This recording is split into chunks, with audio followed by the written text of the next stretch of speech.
मित्रों, तीसरे दिन कोलकाता की मुश्किल और खतरनाक पिच पर भारतीय बल्लेबाज एक एक गेंद से जूझते नजर आए और ऐसा नजारा देखने को मिला जिसने पूरे क्रिकेट जगत को हिलाकर रख दिया। ईडन गार्डन में पहले रविंद्र जडेजा और जसप्रीत बुमराह के तूफानी स्पेल के बाद लग रहा था कि भारत यह मुकाबला आराम से जीत लेगा, लेकिन दूसरी पारी में दक्षिण अफ्रीका के गेंदबाजों ने ऐसा पलटवार किया कि माहौल पूरी तरह बदल गया। दबाव, डरावनी टर्न और अनियमित उछाल के सामने भारतीय बल्लेबाज टिक ही नहीं पाए और पूरी टीम 393 पर ढह गई। नतीजा, दक्षिण अफ्रीका ने भारत को 30 रनों से हराकर ईडन गार्डन्स में बड़ा उलटफेर कर दिया और इस जीत के साथ इतिहास रच दिया। टीम इंडिया की इस करारी हार ने फैंस को तो झकझोर दिया, लेकिन उससे भी ज्यादा बड़ा धमाका तब हुआ जब टीम इंडिया के कोच गौतम गंभीर हार के बाद बुरी तरह भड़क गए। गंभीर ने ड्रेसिंग रूम में खिलाड़ियों को जमकर फटकार लगाई और इस हार के 5 बड़े कारणों को सामने रखा। टीम इंडिया और कोलकाता की पिच को लेकर चौंकाने वाली बात है वाले बयान दिए हैं। जी हां, बताएंगे पूरी खबर, तो वीडियो को अंत तक जरूर देखें। और अगर आप टीम इंडिया के सच्चे फैन हैं तो वीडियो को लाइक करना बिल्कुल मत भूलिए। कोलकाता के ऐतिहासिक ईडन गार्डन्स में भारत और दक्षिण अफ्रीका के बीच पहला टेस्ट ऐसा शुरू हुआ जैसे क्रिकेट किसी पुरानी किताब का रोमांचक अध्याय हो। दक्षिण अफ्रीका ने टॉस जीतकर पहले बल्लेबाजी करने का फैसला किया, लेकिन जसप्रीत बुमराह और भारतीय गेंदबाजों ने शुरुआत में ही साबित कर दिया कि यह पिच उनके इरादों के मुताबिक तैयार बैठी है। बुमराह ने अपने पहले ही स्पेल में जो लय पकड़ी, उसने साउथ अफ्रीका के टॉप ऑर्डर की नींव हिला दी। वह उस classic stump to stump line पर गेंद डाल रहे थे, जहां बल्लेबाज समझ ही नहीं पा रहे थे कि गेंद अंदर आ रही है या बाहर जा रही है। उनकी हर गेंद ऐसी लग रही थी जैसे पिच पर रॉकेट की तरह उतर रही हो। 14 ओवर में सिर्फ 27 रन देकर 5 विकेट उठाने वाली बॉलर ही दुनिया में कुछ ही होते हैं और बुमराह उनमें से एक है। वहीं सिराज ने शुरू से ही पिच को पढ़ लिया था। गेंद थोड़ी नीचे रह रही थी, कुछ रुक कर आ रही थी और सिराज लगातार उस लेंथ को दोहराते रहे जहां दक्षिण अफ्रीका के बल्लेबाज विफल होते गए। उन्होंने मार्को जेसन और वेरियन को आउट करके साउथ अफ्रीका के निचले क्रम की कमर तोड़ी। कुलदीप यादव की गेंदबाजी सटीक थी। उनकी गेंदें पिच पर गिरकर हल्का सा होल्ड कर रही थी, जिससे बल्लेबाज आगे बढ़कर खेलने में हिचक रहे थे। उन्होंने मुल्डर और रिकेल्टन को एलबीडब्ल्यू के जाल में फंसाया। वहीं रविंद्र जडेजा ने धीमी पिच पर अपनी फिंगर स्पिन से बल्लेबाजों की टाइमिंग बिगाड़कर पूरी तरह मैच अपने नियंत्रण में रखा। उनका इकोनॉमी रेट कमाल का था और उनके ओवरों ने ऐसे को रन बनाने का मौका ही नहीं दिया।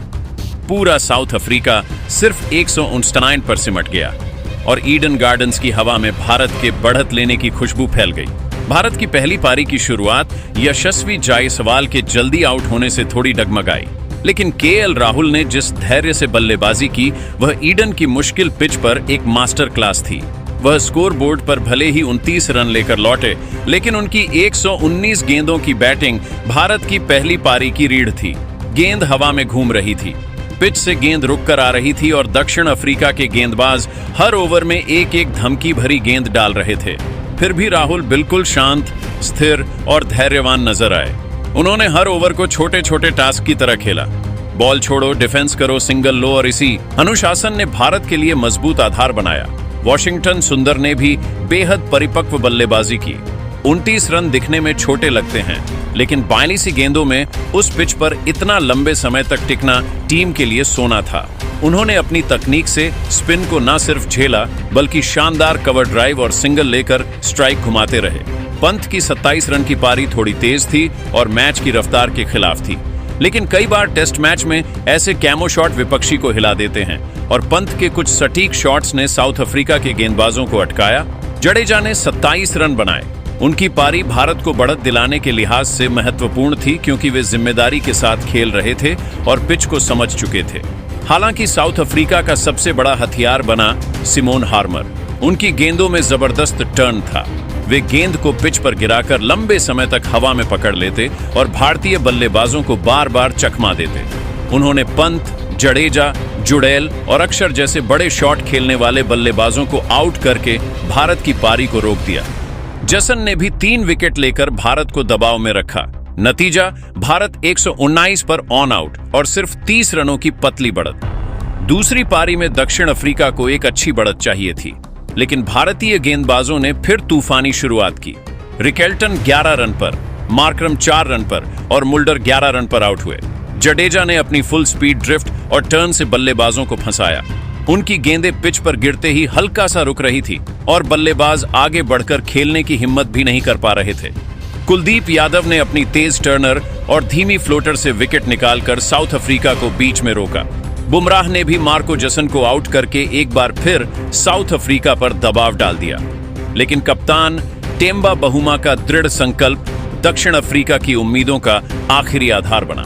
उन्होंने 136 गेंदों में नाबाद 55 रनों की शानदार पारी खेली। एक ऐसी पारी जिसमें शॉट कम, आत्मसंयम ज्यादा और हर गेंद पर भरोसा झलक रहा था। लेकिन उनकी मेहनत भी साउथ अफ्रीका को सिर्फ 133 तक ले जा सकी और भारत को 134 रन का लक्ष्य मिला। लक्ष्य छोटा था, लेकिन ईडन की तीसरे दिन वाली पिच बिल्कुल अलग रूप में थी। गेंद नीचे रह रही थी, उछाल अनियमित था और जसन की गेंदों में आग भरी हुई थी। भारत की दूसरी पारी की शुरुआत मानो दुस्वप्न जैसी रही। यशस्वी जायसवाल पहली ही ओवर में बिना खाता खोले आउट हुए और केएल राहुल भी सिर्फ 1 रन बनाकर मार्को जसन की उछाल लेती गेंद पर वेरिएंट को कैच थमा बैठे। भारत मात्र 7 ओवर में 2 विकेट के नुकसान पर 10 रन पर पहुंच चुका था और ईडन गार्डन्स की हवा अचानक भारी हो गई थी। ड्रेसिंग रूम में बेचैनी थी और दक्षिण अफ्रीका का आत्मविश्वास लगातार बढ़ रहा था। इसी दबाव के बीच वॉशिंगटन सुंदर और ध्रुव जुडेल क्रीज पर आए, 2 युवा खिलाड़ी जिनमें तकनीक थी, क्लास था, लेकिन पिच पर हर गेंद एक परीक्षा की तरह थी। जुडेल ने कुछ बेहतरीन स्ट्रोक्स लगाए, लेकिन हार्मर की घूमती गेंद ने उनकी पारी को 13 रन पर रोक दिया। 3 विकेट के नुकसान के बाद भारत 30 रन के आसपास ही जूझ रहा था और साउथ अफ्रीका की पकड़ स्टील की तरह कसती जा रही थी। वॉशिंगटन सुंदर ने इस मुश्किल स्थिति में शानदार धैर्य से बल्लेबाजी की। उनकी 31 रनों की पारी बाईं गेंदों की थी। हर गेंद पर संघर्ष, हर रन पर साहस, लेकिन उनके आउट होते ही भारत की उम्मीदों के पंख कटने लगे। ऋषभ पंत भी कुछ खास नहीं कर पाए और 2 रन बनाकर हार्मर की स्पिन के शिकार बने। जडेजा ने 18 रन बनाकर टीम को संभालने की कोशिश की, लेकिन हार्मर ने उन्हें भी एलबीडब्ल्यू कर दिया। उधर अक्षर पटेल ने आकर 17 गेंदों में 26 रनों की तेज पारी खेलकर मैच को थोड़ी देर के लिए जीवित रखा, लेकिन वह भी महाराज की गेंद पर बाउमा को कैच देकर लौट गए। निचला क्रम तो टिक ही नहीं पाया। कुलदीप 1, सिराज 0, बुमराह 0 और कप्तान शुभमन गिलकंशन रिटायर होकर वापस नहीं आए। भारत की दूसरी पारी 73 रनों पर सिमट गई और ईडन गार्डन्स की भीड़ स्तब्ध रह गई, क्योंकि यह लक्ष्य इतना मुश्किल नहीं दिख रहा था, लेकिन दक्षिण अफ्रीका के गेंदबाजों ने इसे पहाड़ बना दिया।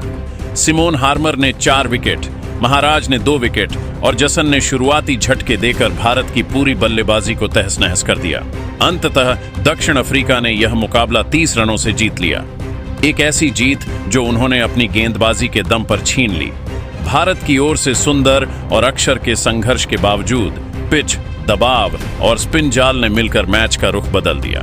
जैसे जैसे आखिरी विकेट गिरा, दक्षिण अफ्रीका के खिलाड़ी उत्साह से झूम उठे और ईडन गार्डन्स इस बार भारत की नहीं बल्कि दक्षिण अफ्रीका की ऐतिहासिक जीत की गूंज से भर गया। यह हार भारत के लिए सीख थी कि टेस्ट क्रिकेट में लक्ष्य छोटा हो या बड़ा, पिच और दबाव अगर एक तरफ हो तो नतीजा पलटने में देर नहीं लगती। तो चलिए मित्रों, आपको बताते हैं कि आखिर हार के बाद गौतम गंभीर ने किन कारणों को हार का जिम्मेदार बताया।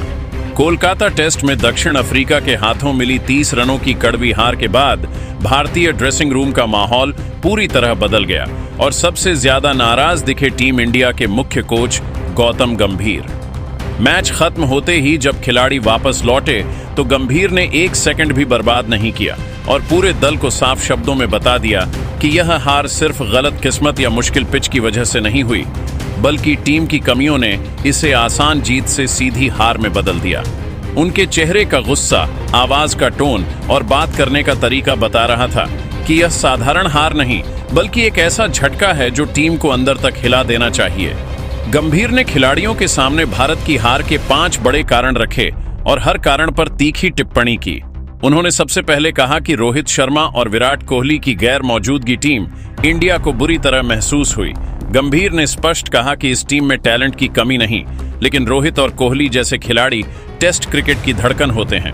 उनके अनुसार अगर रोहित या विराट में से कोई एक भी इस मैच में होता तो न सिर्फ बल्लेबाजी की रीढ़ मजबूत बनती बल्कि मुश्किल हालात में ड्रेसिंग रूम में भी स्थिरता रहती। उनका कहना था कि रोहित कोहली सिर्फ रन नहीं बल्कि निर्णय और आत्मविश्वास भी देते हैं। दूसरे कारण पर गंभीर ने शुभमन गिल की चोट का जिक्र करते हुए कहा कि गिल अगर पूरी पारी खेलने के लिए उपलब्ध रहते तो भारतीय बल्लेबाजी इतना जल्दी नहीं टूटती। उन्होंने कहा कि गिल की फॉर्म और उनका टिक कर खेलने का अंदाज इस पिच पर भारत को सहारा दे सकता था। गंभीर ने यहां तक कहा कि गिल के रिटायर होने से टीम का मनोबल टूट गया और बल्लेबाजों पर अनावश्यक दबाव बढ़ गया। तीसरे कारण के रूप में गंभीर ने पिच पर अपनी नाराजगी जाहिर करते हुए कहा कि ईडन गार्डन्स की पिच खराब 3 जरूर थी, लेकिन यह किसी भी तरह से अजय या असंभव नहीं थी। उन्होंने बताया कि दक्षिण अफ्रीका इसी पिच पर 150 से ऊपर रन बना गई, जिसका मतलब है कि समस्या पिच नहीं बल्कि भारतीय बल्लेबाजों का दृष्टिकोण था। गंभीर ने कहा कि पिच को बहाना बनाना बंद करो, अगर विपक्षी टीम खेल सकती है तो आप क्यों नहीं। चौथे कारण पर गंभीर का गुस्सा चरम पर था, भारतीय बल्लेबाजों का खराब शॉट चयन। उन्होंने कहा कि छोटे लक्ष्य का मतलब यह नहीं होता कि बल्लेबाज बेपरवाह होकर खेलें। गंभीर ने हर खिलाड़ी को बताया कि कई विकेट जल्दबाजी, अधीरता और बिना सोचे समझे खेले गए शॉट्स के कारण गिरे। उन्होंने कहा कि टेस्ट क्रिकेट धैर्य की मांग करता है और हमने धैर्य के नाम पर प्रदर्शन दिया ही नहीं। उन्होंने विशेष रूप से कहा कि कुछ बल्लेबाजों ने दबाव झेलने के बजाय भागने की कोशिश की और यही भारत को महंगा पड़ गया। पांचवें और आखिरी कारण के रूप में गंभीर ने टीम की युवा संरचना पर बात की और स्वीकार किया कि यह टीम प्रतिभाशाली है, लेकिन अनुभव की तुलना में अभी बहुत कच्ची है। गंभीर ने कहा कि युवा खिलाड़ी भले ही ऊर्जा से भरे हों, लेकिन बड़ी टीम बनने के लिए दबाव, संयम और शांत दिमाग की जरूरत होती है, जो समय के साथ आता है। यह टीम अभी विकसित हो रही है, इसमें दम है, पर अभी इसे मैच को अंतिम क्षणों तक ले जाने की क्षमता सीखनी होगी। नेकी गंभीर ने अपने संबोधन में यह भी कहा कि यह हार भारत के लिए एक महत्वपूर्ण सीख है कि टेस्ट क्रिकेट में नाम से मैच जीतने का जमाना नहीं रहा। हर गेंद, हर ओवर और हर फैसला मायने रखता है। उन्होंने टीम को चेतावनी दी कि अगर मैच जितनी स्थितियों को यूं ही छोड़ा आ गया तो बड़ी टीम वाली पहचान सिर्फ कागज पर रह जाएगी। गंभीर ने इस बात पर जोर दिया कि आने वाले समय में टीम को मानसिक मजबूती, सही तकनीक और रणनीति पर 2 गुना मेहनत करनी होगी।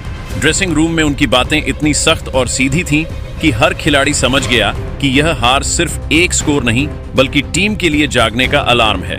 यह मुकाबला भारत जीत सकता था। भारत जीतना चाहिए। अपनी राय हमें कमेंट करके जरूर बताएं और ऐसे रोमांचक क्रिकेट अपडेट्स के लिए हमारे चैनल राजित राम ट्यूटोरियल को सब्सक्राइब करना मत भूलिए। जय हिंद, जय भारत।